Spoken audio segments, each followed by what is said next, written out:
హరే కృష్ణ అందరికీ. భీష్మ ద్రోణులను అర్జునుడు ఇంతకు మునుపెప్పుడు చూడలేదా అంటే చూశాడు.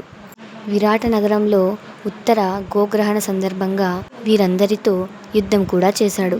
తానొక్కడే వచ్చి దుర్యోధన, దుశ్శాసన, శకుని, కర్ణులతో పాటు భీష్మ, ద్రోణ, కృప, అశ్వత్థామాదులందరితోనూ యుద్ధం చేసి తన అసమాన పరాక్రమంతో అందరినీ జయించి గోవులను మరలించుకుపోయాడు.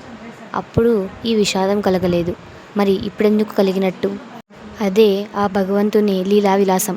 గీతాబోధకు అనుకూలంగా అర్జునుడిని తీర్చిదిద్దడానికే శ్రీకృష్ణుడు ఇలా చేశాడు. భగవద్గీత ఆవిర్భావానికి మూల శ్లోకం ఇది.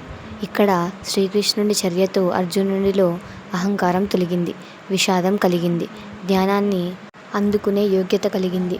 అదిగో కురువీరులను చూడు అని శ్రీకృష్ణుడు అనడంతో అర్జునుడు ఎవరిని చూశాడు, అప్పుడేం జరిగింది అనేదంతా నెక్స్ట్ వీడియోలో తెలుసుకుందాం. Until then Radhakrishna.